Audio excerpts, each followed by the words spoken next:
Tertangkap basah terima amplop, Komnas HAM kabur dan nyatakan mundur.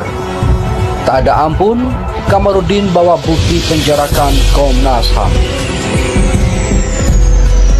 Saya sebagai Ketua Komnas HAM dengan Pak Irwasum sebagai Ketua Tim Sus ingin menyampaikan kepada publik semua bahwa tugas Komnas HAM dalam pemantauan dan penyelidikan kami akhiri. Kamarudin bahkan menduga Komnas HAM sudah dibayar untuk terus membahas kasus pelecehan seksual itu ke publik. Meski polisi sudah menghentikan penyidikan kasus pelecehan seksual karena tidak ditemukan bukti. Mengapa mereka ini terus mengatakan dugaan pelecehan seksual padahal sudah SP3? Kan laporan mengenai pelecehan seksual itu kan tidak terbukti atau tidak ditemukan buktinya. Atau tidak terjadi menurut Gertipidum Barreskrim Polri maupun oleh Kabarreskrim Polri. Yang terjadilah pembunuhan terencana kan gitu. Nah, tapi kenapa mereka selalu mengatakan pelecehan? Mungkin ya, mungkin atau diduga. Mereka telah melakukan kontrak di awal. Harus selalu mengatakan itu, dan di balik kontrak ini mungkin ada prestasi. Jadi kalau dia tidak mengucapkan itu, mungkin akan ada one prestasi. Lu kan sudah dalam tanda petik dibayar misalnya, harus selalu ngomong pelecehan. Kenapa nggak ngomong kan gitu? Terbukti LPSK tidak mau ngomong lagi karena mereka menolak amplop-amplop itu kan. Kenapa saya punya keberanian? Rekan-rekan saya yang lain tidak punya keberanian. Karena saya sejak menjadi advokat tidak pernah menyuap. Tidak pernah mau menyuap polisi, jaksa, hakim. Disuap aja saya nggak mau. Yang menyuap saya itu sampai ke tingkat yang paling tinggi. Dari uang 27 miliar sampai ratusan miliar saya tolak. Boro-boro menyuap, disuap aja saya nggak mau. Maka saya punya keberanian lebih. Itu saya sebetulnya. Kalau dia sudah menyuap, mustahil dia mulutnya atau bibirnya bisa berbicara yang benar. Karena sikap dan tindakannya sudah menyuap atau sudah melanggar hukum atau sudah melakukan perbuatan melawan hukum. Kalau hidupnya benar pasti suaranya kencang. Tapi kalau hidupnya tak benar, bagaimana dia bisa suara kencang? Sedangkan pikiran, sikap dan perbuatannya saya sudah tidak benar atau sudah melawan hukum. Itu intinya. Untuk pernyataan Ketua Komnas HAM, saya nggak tahu bagaimana beliau menyimpulkan itu. Tapi Pak Roni tadi ada kata seperti ini, mungkin berdasarkan alat bukti kan? Ya, maka bagaimana beliau menyimpulkan itu? Dan kemudian luar biasa kesimpulan beliau. Komnas HAM juga melakukan investigasi dalam hal ini. Ya, saya tidak tahu.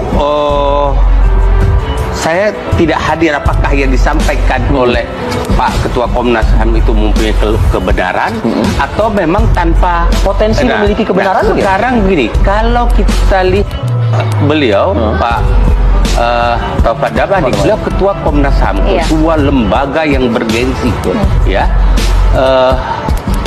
Statement beliau, ya, saya harus menggunakan asumsi 95% harus benar. Iya, karena beliau juga menyampaikan ini berdasarkan juga dengan uji balistik dan juga hasil otopsi. Ya, makanya.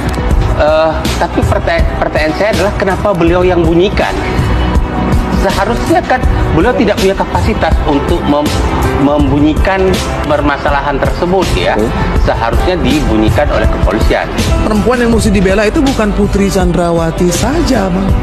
Ibunya Joshua, mamanya Joshua itu Rosti Simanjuntak adalah perempuan yang harus dibela nomor 1 karena anaknya sudah mati.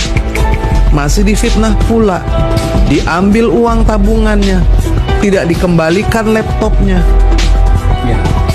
hilang semua barang-barang pribadinya. Jadi yang tadi abang sajikan itu contoh konkret yang sudah ada, tapi perbandingannya juga tidak apple to apple lah, Bang.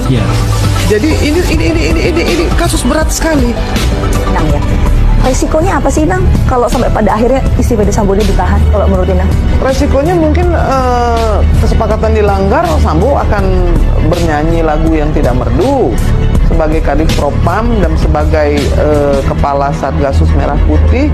Dia punya banyak daftar, siapa saja melakukan apa, menerima apa, yang menurut saya merupakan kartu truf bagi dia. Jadi itulah saya pikir bahwa selama ini yang disangkal, yang kemudian dibawa kembali ke pelecehan, itu kan membuat publik menjadi semakin curiga loh. Kenapa sih kok ngotot banget untuk mindahin pelecehan seksual yang sudah di SP3 ke Magelang? Ini jangan-jangan bukan hanya peristiwa pertama. Terjadi pembunuhan, terjadi obstruction of justice, lalu kemudian semua ikut membantu untuk menutupinya.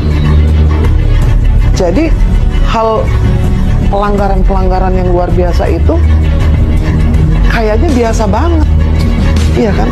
Nggak ada yang kemudian menjadi takut atau kemudian mengatakan kebenaran, kan enggak. Sampai di sidang etik pun masih tetap tidak jelas karena kita tidak tahu siapa melakukan apa.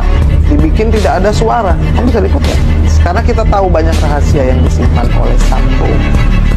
Seperti yang juga dikonfirmasi oleh Pak Mahfud, ya kan? Betapa besar kuasa Kaisar Sambo ini. Oh, ada mabes di dalam mabes, Pak Mahfud sempat ada mengatakan mabes di itu dalam ya. mabes. Lalu juga yang beredar di luar itu tentang kekaisaran itu kan mengkonfirmasi bahwa ya sudahlah, kamu tahan saya, tapi istri saya jangan coba-coba. Kalau kamu tahan dia, saya bisa mengeluarkan rahasia atau mengatakan sesuatu yang kamu tidak ingin dengarkan. Kan bisa gitu.